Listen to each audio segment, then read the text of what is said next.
Your life experience, good or bad, is a gift when you share it with others.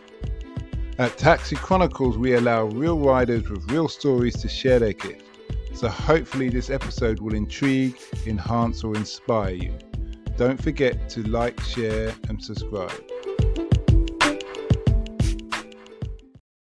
Morning. Yes, we're back with another episode, another rider. Today we are all the way coming from Lagos, or going to Lagos. We have a lovely lady. She's married with a beautiful child who's very quiet and peaceful. Normally I don't do interviews when the people got their children, but seeing as this child's so well behaved. Anyway, our lovely lady is telling us about her experience and why she got married and her experience of motherhood. So nice to have you here today. Hi, Simon. Okay, so tell us, what kind of person were you when you were at school? I was a good girl. I've always been a good girl, even though I was like a fashionista, but on the outside I looked like tough, but on the inside I was just like a good girl. Okay. Now you spoke about you had a love for bad boys. I didn't have a love for bad boys. I just used to they just used to come my way. Okay. Yeah. And you entertained them. It's not even that they were bad boys. They were just like, guys that are just not serious, or should I say, yeah, they were just not serious, or a bit of a bad boy, but it wasn't like the serious typical bad boy, not like a gangbanger or something, but yeah. Okay. And so eventually you got married. Yes, met my husband. How did you meet your husband, and what made you decide that he's the one? Okay, so this is a nice story. So, it was a girls' night out, and we went to a bar in Old Kent Road, and I was like comfortable where I was. I was like drinking, chilling, having a nice snack. And then my friend just came over and she was like, oh, come, let's move. Let's go to the other bar. And I was like, no, why am I moving? I'm comfortable where I am. So she was like, just come. I was like, fine. So I went to meet her at the other bar. And when I got there, me and my friends were dancing, we were chilling. And then I could see this guy just staring at me. He was looking so typical Nigerian. Like the way he was dressed. Not my usual type. It was just standing there. How was he dressed? It was so dressed like matchy, like green trousers, green shirt, like. Oh, that flamboyant. Yeah, like colorful. Yeah, like that. And the funny thing is, we were actually wearing the same color that day. Okay. So you saw me then. I was tired. I was just standing there thinking of what time, like when I'm tired, when I'm out, if it's time to go home, it's time to go home. I'm not waiting for my friends or whatever they're doing. If it's time for me to go home, it's time for me to go home. So I think he clocked that, this girl, she's about to go, like, let me just quickly move to her. So he moved to me. And that day I said to myself, like that bar was just it was like a Nigerian bar. So I was like not interested in any guys there, because that's not my usual type of guys. What did they tell you? Like I've like more. No. I like more British.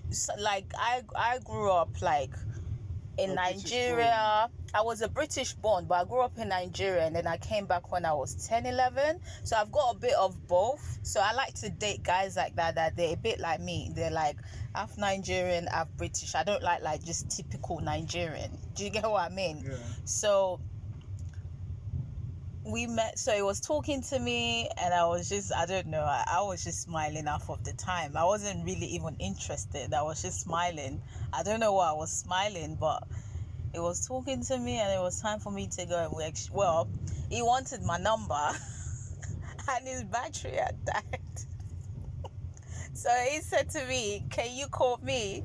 I took his number, but I was like, I'm not calling you. I think he could tell that this girl's not gonna call me. So he took his cousin's phone, and then he put my number on his cousin's phone. So yeah, that's how we started. Okay, and then you hit it off from there. Yes. Okay, so how long into the relationship before he decided to pop the question? I think 2 years. Okay, not a bad time. 2 years, and then we got married. Were you hesitant? Were you like, I'm not sure? A little bit, because for me, marriage was like a serious thing. Like my biggest fear. Now, yeah. So I was like, well, when he proposed, I was like 27, 28, 27, 28. So a marriage was a big thing for me. Like my biggest fear is to get married to the wrong person. So it wasn't even about the love. It was just, I'm always scared. Like, I just want to marry the right person in my life. If that's one thing I get right in my life, that will be it for me. So it was more like, I did weigh the pros and the cons of marrying him. I told him, I was like, the disadvantages and advantages. I wrote it down, like, he's a good man, is loving, is caring, is no baby daddy drama. Like, that was one of my issues, like, because I dated those type of guys in the past, like baby daddy drama or baby mama drama. Like, I didn't want to get married to someone like that. There's nothing wrong with dating someone that is a baby daddy or a baby mama, but because of my past experiences, I just didn't want that for myself. So there was, I just had to weigh the pros and the cons. Okay. Yeah. That's good. So you're married now? Yep. What is married life like? Oh gosh. It wasn't what I expected it to be fair. What did you expect? I wasn't expecting like a fairy tale or nothing like that. I wasn't expecting, I'm not the Queen of England. I wasn't expecting but I also wasn't expecting it to be like this. Because my husband, he works a lot. He's an hard worker. He's always out of the house. And I think 3 years into the marriage, I just didn't think like work would take so much of our time. Like, he's always working. I'm always like, I'm working from home, but I'm always like with the baby. So he comes home like obviously in the evening, and then he goes back out again to do his other job. So we'll probably only spend proper time together maybe on the weekends. Even the weekends, evening times is out to make money. So what would be your advice to another young couple who are considering getting married, like your friend or your sister? Wow, I have a lot to say. My advice would be, you need to know who you're getting married to. You need to know them in and out. You need to know what you're getting yourself into financially, physically, mentally.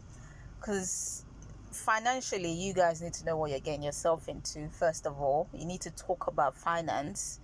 You need to talk about children. You need to talk about in-laws. Like, you need to talk about in-laws, like getting involved in your business. Don't just think, if the in-laws don't like me, as long as he loves me or she loves me, that's it. Hell no. If his mom or his dad has issues with you, listen, I'm gonna advise you not to get married to that, because you don't want any long-term issues. Like, there's so many things to consider. It's not even just about the love anymore. Like I said, if mother-in-law is pissing you off, listen, I would advise you, don't do it.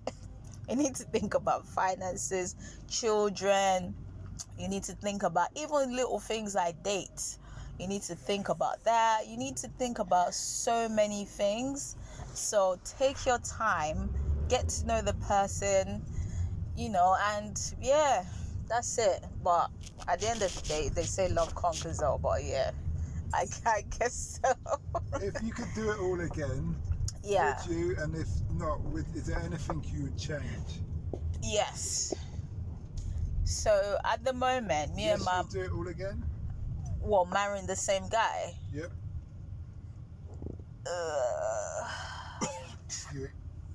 I would do it again, but I would do it in a different way. So, for example, me and my mother-in-law, we don't get along. We don't even have a relationship. I probably only call her on special occasions, maybe a birthday or something. But if I was to do it again, I would definitely get to know her properly, get to know her personality. She would get to know me as well. So that's like the major thing in our marriage, like the issue with me and my mother-in-law. And we will talk more about what everyone wants, because I think when you're excited about just getting married, the wedding, because we had a massive wedding as well, very expensive wedding, like nearly 500 guests. So it's not just, I'm not saying it was for us, it wasn't just about the wedding, because we're like serious-minded, focused people in life. So it wasn't just about that, but you can get distracted with the other things, and then you kind of forget the important things. Like one of the things I wish we did before we got married, we didn't get to go for like marriage counseling. So I wish we did that. Well, yeah. Okay. Well, thanks a lot for that. Thank you. And we wish you well. Thank you, Simon. Have a good day.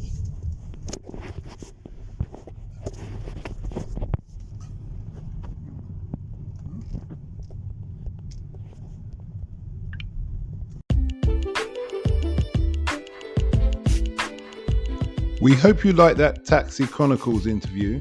Don't forget to share and subscribe to get the latest episode. Ever considered investing in a continent with the fastest growing economies and population on Earth? The same continent that holds 30% of the world's known natural resources.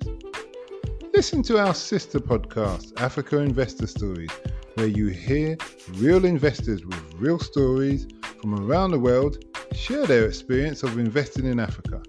We post Monday and Thursday at 10 a.m. British Standard Time.